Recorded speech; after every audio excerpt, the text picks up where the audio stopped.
Welcome to 2 Minute Humanities with your host, Blessing Balaka. So, the topic of this week is what is development studies?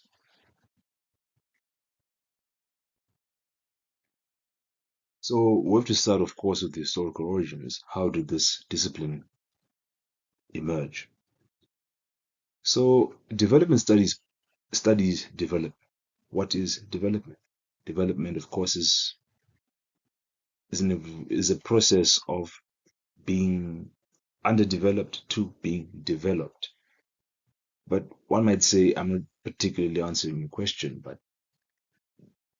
it's now about understanding how development is defined and whose perspective defines what development is.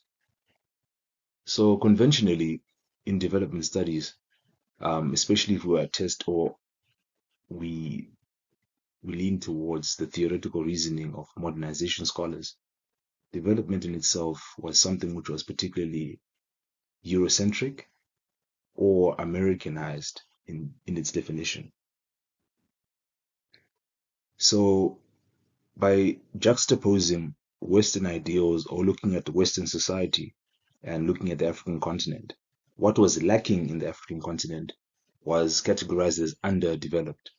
So a lot of things which you could say constitute as African indigenous knowledge was not particularly described as development.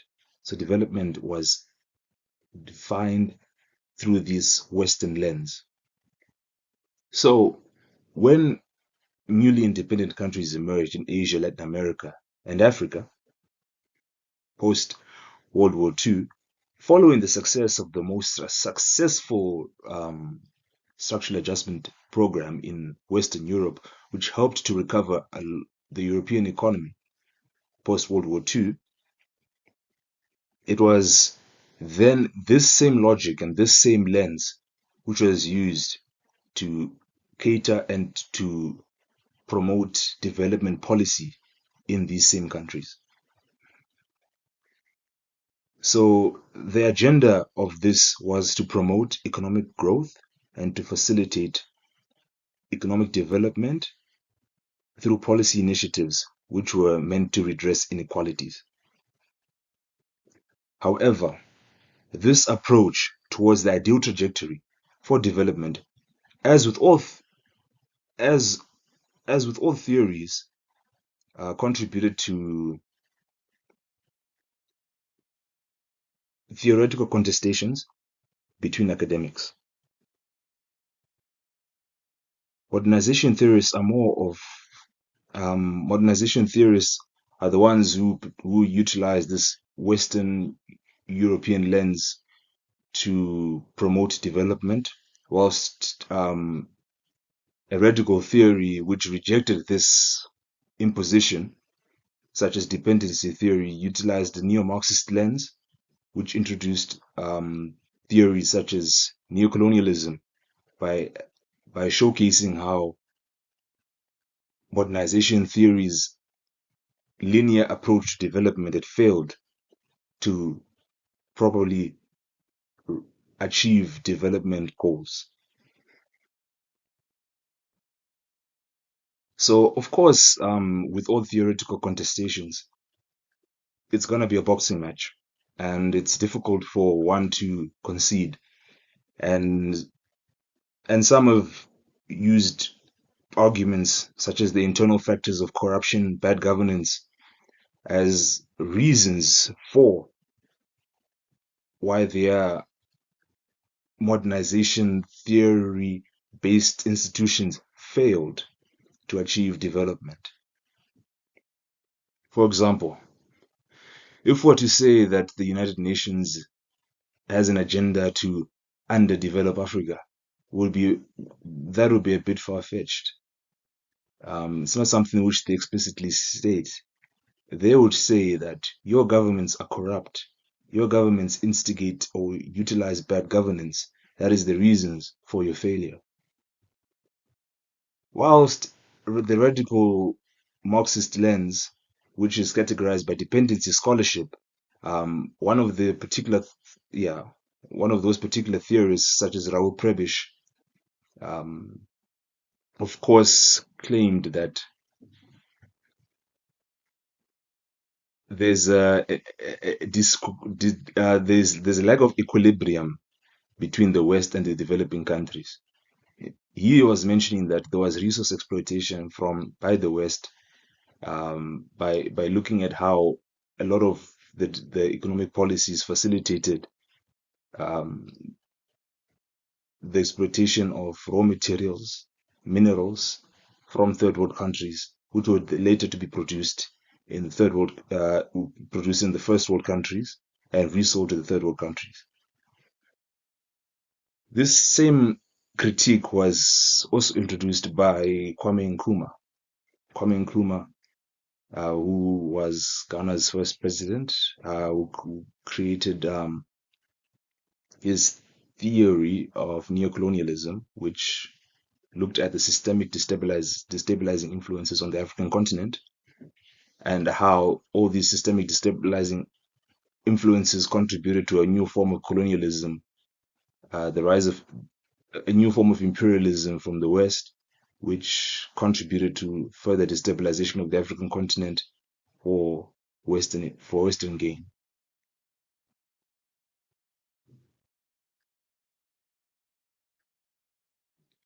All right.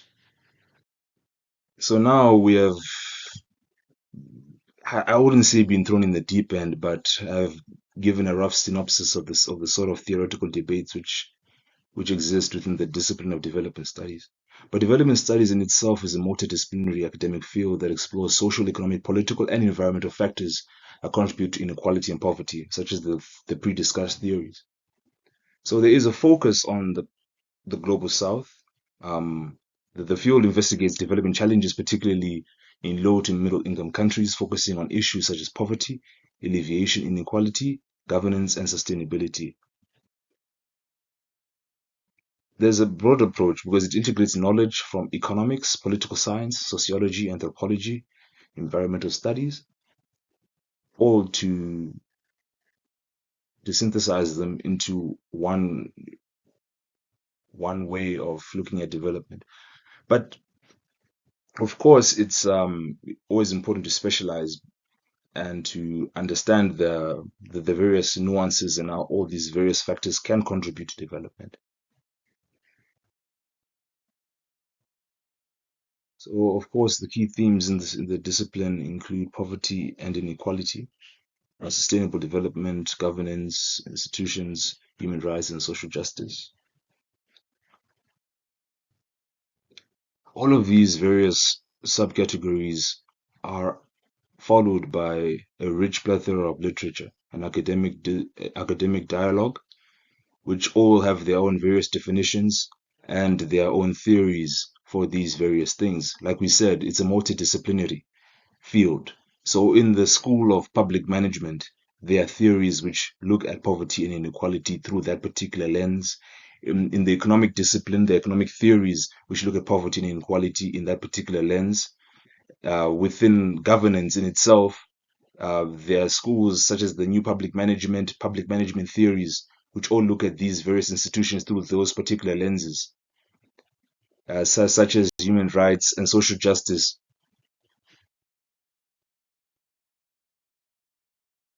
And some key scholars which exist in development studies. Remember that it's not just these ones. There is Jeremy Sachs, Amartya Sen, Hennings Melba, Melissa Leach, and John Garvinter.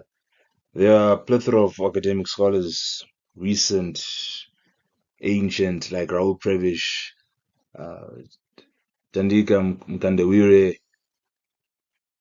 David Moore. Um, there's a lot of scholars that you can read within this particular discipline who have all contributed to the discipline in a very unique way with their own theories and conceptions of on development.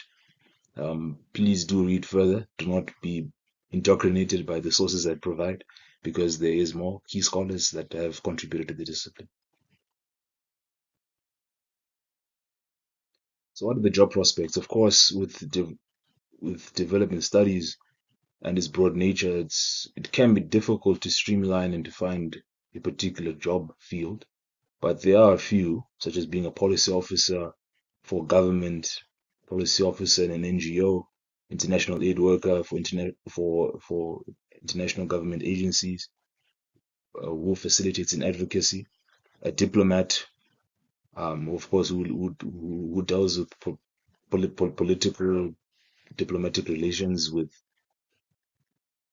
um with ambassadors and the likes, environmental campaigner, corporate social responsibility manager if you want to take the corporate route and and deliberate on initiatives there, environmental sustainability officer, researcher, entrepreneur. Of course, if you're an entrepreneur, you'd be delving into, the need to solve some of these world problems and monetizing it. If you're a program manager or monitoring evaluation specialist, now you are looking at the matrices and you're basically quantifying development and measuring it and finding solutions and strategizing based on the numbers. So it's a very competitive field, and it's necessary to have at least a master's or PhD to have the biggest impact, especially in Africa, because it's quite competitive. It's a heavily studied field. And to set yourself apart, it's necessary to attend academic seminars. These are generally offered by university libraries and by departments. So please feel free to reach out to your lecturers and they can add you to the mailing list. It's also very imperative to publish. You must publish peer-reviewed academic journals, and this can help you win over the university and potentially attract lecturing positions. You must publish opinion pieces because you have an opinion that matters. When delving into particular development issues, you can contact local newspapers and write 500 to 1,000 word editorial pieces on particular development issues. This helps to build your social profile, which essentially gives up yourself and your online presence. Authoring books does not harm your cause because you could write on particular development issues. Maybe this could be a thesis to book conversion, or it could be something you undertake at an undergraduate level if you're well versed on your theory. So if you want to work in corporate, gaining additional certifications in ESG and monitoring evaluation, as well as a BCom degree, might increase your odds if that is the route that you wish to take.